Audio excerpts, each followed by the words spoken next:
You're tuned in to the Ross Tucker Football Podcast, guiding your gridiron journey, none other than your host, former NFL lineman, Ross Tucker. Oh, yeah, it is. But it's not just any Ross Tucker Football Podcast.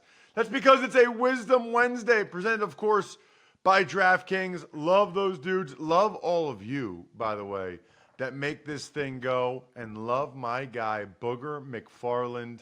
He and I were in the league around the same time. I've told the story before. I think I was maybe a sophomore or junior in college when he got drafted, probably a sophomore. I remember watching his college highlights and distinctly saying to myself, there is no chance I could ever play in the NFL, as Booger was chasing guys down sideline to sideline. One of my favorite analysts out there. A lot to talk to him about, even some college football stuff, some Zach Wilson stuff momentarily. We're only 2 days away from me announcing new winners. I love doing it because I like rewarding people that do a little bit extra to help us try to grow these shows, right? So the Spread the Word winner, it's pretty easy this week. Rate and review the show on any podcast app, and then send me that screenshot after you do it. Or just send me the Spotify Wrapped thing if you listen on Spotify, ross@rosstucker.com. Same with the sponsor confirmation email winner. It's a no-brainer, by the way. Some of these things for holiday gifts, like getting somebody tickets on the Game Time app for a holiday gift, incredible. Babbel, ExpressVPN, there's a lot of them.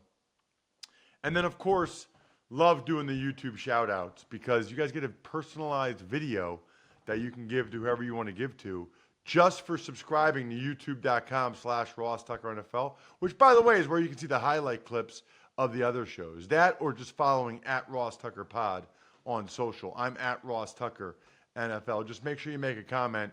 And nowadays, the best way to do it is just to comment and say, just want the shout-out, Ross. Just want the video shout-out. Patron of the day, Derek Ott. I am loving racking up the patrons. Patreon.com/RT Media. Really cool, unique community of listeners that we have, that we talk about food and beer and all the different shows. It's awesome. It's awesome. It's awesome, by the way, to get feedback from you guys, which I'm always very, very welcome to. At any rate, it's Big Show time. The Big Show. As promised, joined by one of my favorite people in the business. It's funny, I still get emails from people to ross@rosstucker.com, and they're like, can you do a show with Booger? Can you do like a weekly segment with Booger? Booger, that was a long time ago now, man. Obviously, I think most people know, but Booger McFarland, ESPN, check him out on social media @ESPN Booger. But that's kind of pretty cool in my mind, because Booger and I on Sirius XM used to do a show together once a week. It was only once a week, and yet it's at least 5 years. I don't know if it's 10 years, but it's a while since then. And it must have been pretty good, Booger, for people to like that still like not many things in life like cut through anymore. And that resonated with those people. Yeah, I think it resonated, Ross, because, you and I come from two different backgrounds. You're an Ivy League guy. I'm an SEC guy. You're an O lineman. I'm a D lineman. I'm right. You're wrong. Well, sometimes, we see a lot of things the same. We see a lot of things differently. And I think our personalities lend to good conversation, good banter back and forth. And I like you every now and then. Man, I liked you a lot on Sunday when the college football playoff committee came out. It was like we were sharing a brain. And on this show, we primarily talk about the NFL, but when there's a major college football topic that, I think is about more than just college football. And in my mind, this is like, I'm very, very upset about it. And there's two reasons why I'm upset about it, Booger. One is because, and I talked about this on the College Draft podcast, but a lot of people listen or watch the Ross Tucker Football podcast, but don't listen or watch the College Draft podcast. Number one, everything that it says about Florida State and it means to those kids, right? Yeah. And then number two, I am of the firm belief that I could sit here with anyone that made an argument for Alabama and I could beat them in an argument with, like, remember those like aren't there like debate teams? There's debate Yeah. movies. LSU Yeah. probably doesn't have a debate team, but I'm sure Princeton does. I never saw one. Yeah. I am convinced I could hammer everybody. So I will give you the floor so that it's not just me saying this. So I have someone else from, again, different background, different color, different everything, that I think feels very similarly to me about the Florida State Seminoles getting left out of the college football playoff. Well, the entire debate starts with, is it the four best or the four most deserving? Is it the eye test or the resume? And I started my argument on Sunday, which they're one and the same. Because if you think about it, how are you going to determine best if you don't understand how they played or who they played or what was the final score? And for 13 people to sit in a room and make a decision based on style points, because ultimately that's what you're doing when it comes to the quarterback position, because we don't like how you win. Even though Florida State went out and dominated Louisville with a great defense, we didn't like that it looked like that, because your quarterback, not only your second team quarterback, but your third team quarterback is now playing and he's not looking good. So we're going to project that you can't play with the other three teams that we're going to put in the playoff. And to me, that was unequivocally wrong. And I will stand on a hill and I will scream as loud as I can, because and I know the game of football is not played in a boardroom. It's not played inside of a TV screen. It's played on grass, where there's three phases of the game: offense, defense, and special team. And because certain people who are so far removed from the game, some coaches, other administrators, but they're so far removed from the game, they don't understand or they don't respect that. And they're ultimately looking at the factor of, what is it going to look like on television? Do we want to see another Georgia TCU? Oh, by the way, that was the final. You didn't go to the semifinal when TCU beat Michigan, who was favored. And so there's so many factors that go into that. And I just thought ultimately everything that as a football player we've been taught, next man up. It's about the team. It's about the team. It's about how we win. And as long as you can pick your brother up, we can achieve our common goal, because we play a sport that keeps score. This is not a beauty pageant. We keep score in our sport. And for a committee to disregard that score, mind you, Alabama has one loss, Florida State has none. Both of them are conference champ. But for a committee to disregard the scoreboard and turn it into a beauty pageant really rubbed me the wrong way. And I just feel bad for those kids. And the last thing I'll say is this, Ross. When I saw the tweet from Jordan Travis, when he said this, I wish I'd have broken my leg sooner so my team could prove that they could win without me. I mean, come on, seriously? There's so many different things there. The first one that I would say is that I really do think, Booger, and I want your opinion on this. I really do think that we might have entered into a situation where the matchups and the TV ratings are a factor, and that troubles me deeply, like deeply. It feels like we're at that point where that was a consideration, and that should not be a consideration at all. It should be whatever you're just doing, the foremost deserving, whatever you want to say. But it feels like, and I hear this from some of the analysts, the way they talk, Booger, it's almost like they just want to see Michigan play Alabama more than they want to see Michigan play Florida State, and that's a good enough reason for them to be in. And if that's the case, Ross, that's a selfish reason. Now, don't get me wrong. I like watching a great game also. Like, I watched the game Friday night between Washington and Oregon, where Oregon was a 10-point favorite, where somebody in Las Vegas sat inside a closet and said, we're going to set the odds that Oregon is going to be a 10-point favorite. And Washington won the game. And I enjoyed every moment of that game because it was back and forth. It was exciting. And it kept us on the edge of our seat. And Twitter was, but like there's nothing better when you got a good game than being on social media, because it starts buzzing and everybody's tweeting back and forth and everybody's being sarcastic. But it's the one time where social media, Twitter specifically, everybody comes together and it's kind of fun. And so I like it better than anybody else. However, I'm never going to disrespect the game of football for my personal entertainment. But I'm not naive to the fact that I do think certain people want to sit down on January 1 and have their black eyed peas and their cornbread and their greens for good luck and watch two really, really good football games. And I think when you look at the history of the semifinals, to your point, 9 times out of 10, we haven't always gotten 2 really good semifinals. We've gotten 1, but I can think of several that there have been blowouts. And I don't put it past people in that room who will never say it, but they will let you know that there's a selfish aspect to it where we as a committee want to be right. And what does that mean? As a committee, we want to be known as the committee that put forth the best playoff possible. Well, how are we going to do that? That means we got to get 2 really good games in hopes that we'll get a really, really good final. So, yeah, I could see that. I hope none of my colleagues did that. I hope none of the people in their room did that. But I'm sad to say that I think you're probably right. The other thing is, like, the 2 last points I'll make on this are, number one, the whole idea of they watched Florida State and said, we don't want to see this. Like, we don't want to see this in the playoff.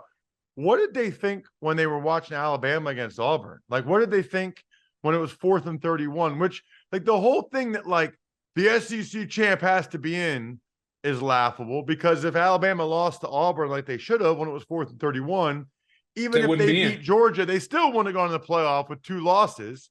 And then my favorite, Booger, is everybody shouting, it's got to be the 4 best teams. It's got to be the 4 best teams. Well, listen, my podcast, okay, is with DraftKings Sportsbook. I asked them, do you know who would be favored on a neutral site against any of the other 4 teams? Georgia.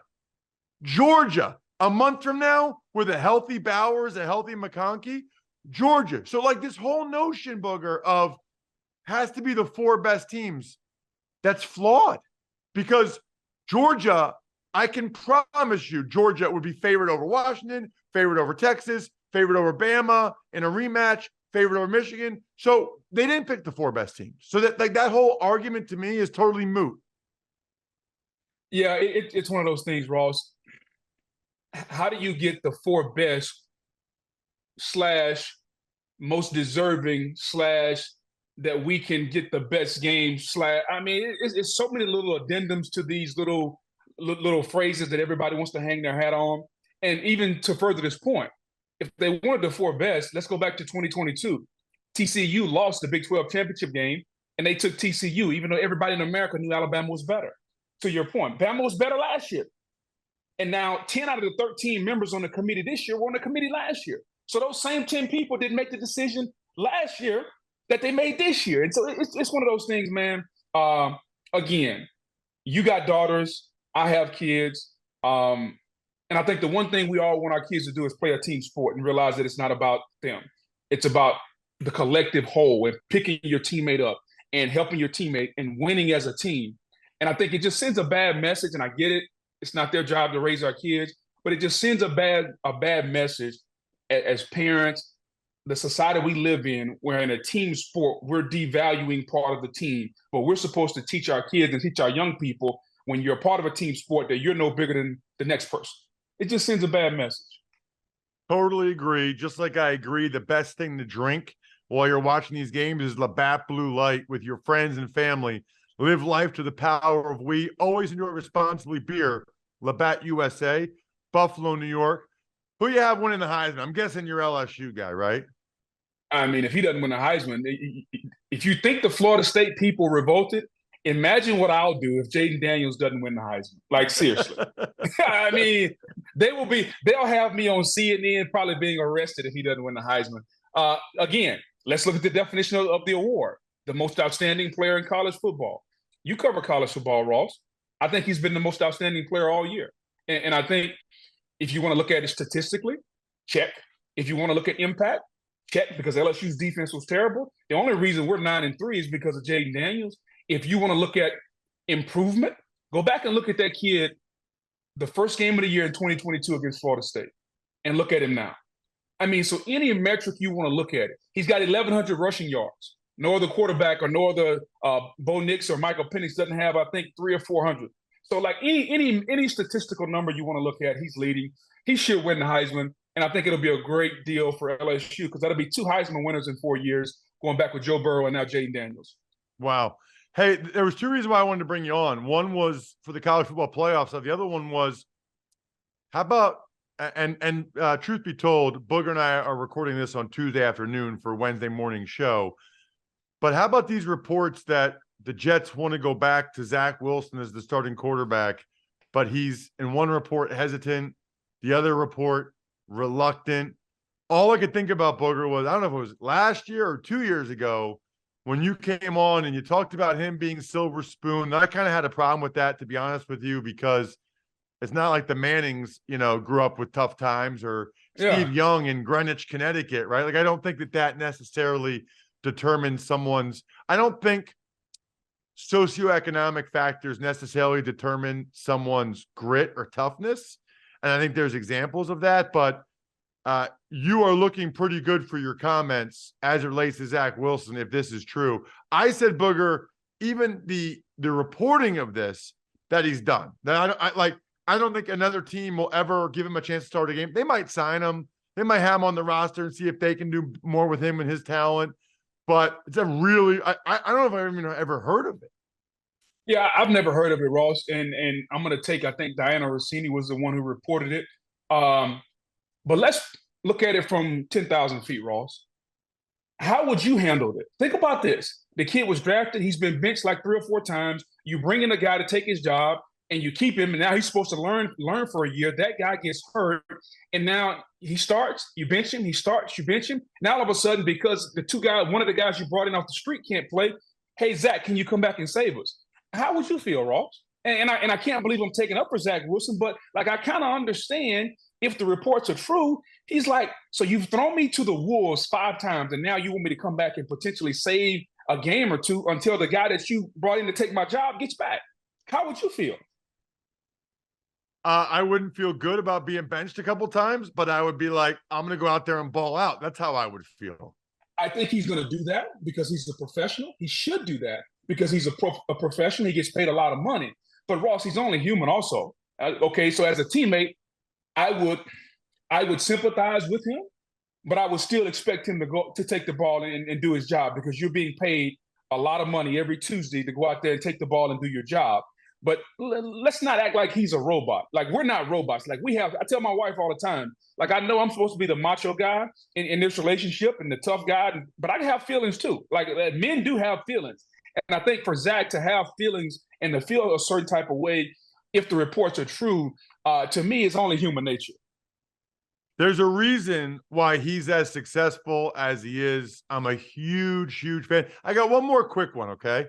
Yeah. Defensive player of the year. I could ask you MVP. I could ask you your favorite AFC team, but you were a defensive guy, and I'm just curious if you and I are sharing a brain on this one. Who do they and maybe there's a difference between defensive player of the year and who you think the best defensive player is? Yeah, I think the best defensive player in football currently is TJ Watt. Aaron Donald held that mantle for several years. I don't think he holds it anymore. I think the guy that's going to win Defensive Player of the Year is Myles Garrett. To me, he's having the type of year. If you just go back and watch the tape and watch what he's done, it's been phenomenal. And I get DeRon Bland, the pick sixes, but if you turn the tape on and you watch the game against Seattle, like DK Metcalf showed him that there are levels to this. And although he had an interception, but like, there's still levels to being an elite corner. And if you can't be the best at your position, I don't think he is. How are you going to be the best in football for a certain season? So TJ Watt, best defensive player in football. Myles Garrett, Defensive Player of the Year. That's impressive to get 2 things wrong in one statement. It's Micah Parsons. The answer is Micah Parsons. That is really impressive, though. Not many people can make one statement and get 2 things wrong. Tell me why. Tell me why Micah Parsons. Because when I watch the games, he's double or triple teamed like every time, and he can do things. Nobody's doubled and tripled as much as he does. Nobody can do the things that he does.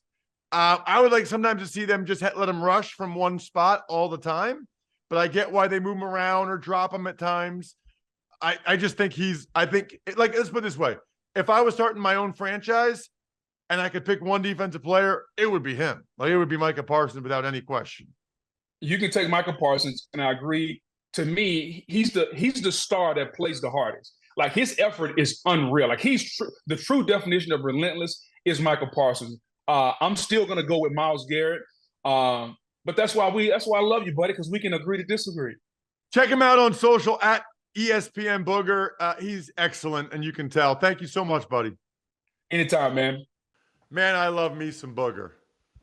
That does not sound good. Jack, please do not cut that audio. Man, I love me some Booger. That sounds like I like to eat boogers, which I do not, in fact, like to do. Let me see what the latest price is on Army-Navy, if I can find it, on the Game Time app. You guys know I'm a big fan of the Game Time app, and I'm really curious about the Army-Navy game right now and what the tickets are. Army football, no scheduled events. Come on, Army-Navy. How do I find? Anyway, here's what you need to know, I would say, about the Game Time app. You can see the view from your seat before you buy, so you know exactly what to expect when you arrive. The cheapest ticket I'm seeing right now, Jack, $727. $727. At least with Game Time, you can guarantee you'll always get the best price. If you find tickets in the same section or row for less, Game Time will credit you 110% of the difference. You know, I kind of like when it's expensive because it makes me feel cool that I'm actually getting paid to be there, you know? But, wow, I guess that's the cool part of having it up there where it's not normally, right? Like it's a once-in-a-lifetime experience for the people up there, whereas if it's in Philly, people go a lot. Download the Game Time app, create an account, and use code ROSS for $20 off your first purchase. Terms apply. Again, create an account and redeem code ROSS for $20 off. Download Game Time today. Last-minute tickets, lowest price, guaranteed. Tuck's Takes. All right, Ross, snip, snap, snip, snap. Jets release quarterback Tim Boyle, and they signed Brett Rippon off Seattle's practice squad. What's snip, snap, snip, snap? It's just like they're just continuously making changes. It's a reference to The Office. If you've ever seen The Office. I can't go into full detail. I've seen Office episodes, but I've never heard snip, snap, snip, snap. It's from the house. It's from like the house party. I can't finish the quote, but you don't know the toll that 3 has on a person. There's a blank in there, but yeah, didn't go over real well. We'll see how the audience liked it. Look, my wife loves The Office. She watches on the UK Netflix with ExpressVPN, changing her thing or whatever. But yeah, I mean, I can't imagine what it's like to be a Jets fan. Brett Rippon. Like there was real quarterbacks they could have gotten. Like they could have gotten Joe Flacco. Like there was real guys they could have gotten. Instead, they're signing guys like Brett Rippon off Seattle's practice squad, who is not any different than Tim Boyle, is not any different than Trevor Siemian, is not any different from Zach Wilson. By the way, that surprised me. What Booger said about Zach Wilson sticking up for him. That was interesting. Some injury news. Jaguars quarterback Trevor Lawrence has a high ankle sprain. Wide receiver Christian Kirk for the Jaguars has a core muscle injury, and Patriots running back Ramondre Stevenson also has a high ankle sprain. So Ramondre is not going to play tomorrow night. Christian Kirk has to, I think, have surgery. He might be done for the rest of the year. That is a big blow for the Jaguars. And maybe it's semantics, but sportsinjurycentral.com, Dr. Chow still doesn't think Trevor Lawrence has a high ankle sprain, even though that's what Doug Peterson said. And some roster moves. Lions signed defensive lineman Tyson Alualu. Niners signed defensive back Logan Ryan. And the Steelers signed quarterback Trace McSorley to the practice squad. You ever gotten DoorDash for breakfast, Jack? No, but that sounds great. Like right now it does, doesn't it? Like right this second. Anyway, when the clock stops on this podcast in a minute, or whenever the game clock stops when you're watching a game, that's time to order in with DoorDash. Pizza cravings hit at halftime, ordering time. Dreaming about tacos during a timeout, boom, they're on. I'm dreaming about like a breakfast sandwich right now.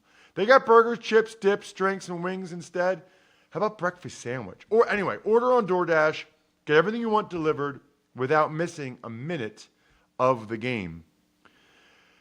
Well, the Lions needed to sign Alu because Aleem McNeil, who's played very well for them, he went on IR at D tackle, so they need another kind of like run-stuffing D tackle. Logan Ryan, remember the Niners lost Talanoa Hufanga, so they want to make sure they've got depth there. And the Steelers want to have an extra quarterback because they know Pickett's out for a few weeks at least. What happens if Mason Rudolph or Trubisky get hurt? So Steelers thinking ahead there, which I like. I also like all of you checking out the College Draft Podcast, the Fantasy Feast Podcast, the Even Money Podcast, any of them. Business of Sports with Andrew Brandt, they're all excellent. And we're done. I think we're done here. Thanks for tuning in to the Ross Tucker Football Podcast. Make sure to also check out Even Money, Fantasy Feast, and College Draft, all on the DraftKings Network on Samsung TV Plus, YouTube, or subscribe to the podcast on your favorite platform. Shout out myfrontpagestory.com. I'm telling you guys, it's the best holiday gift you can get a loved one. Myfrontpagestory.com. Big fan, speaking of The Office, Jack, backofficescheduler.com. Go-Bengals.com, SteakhouseSports.com, HumanHeadNYC.com, Sporticulture. How about Pizza Boy Brewing? Yummy.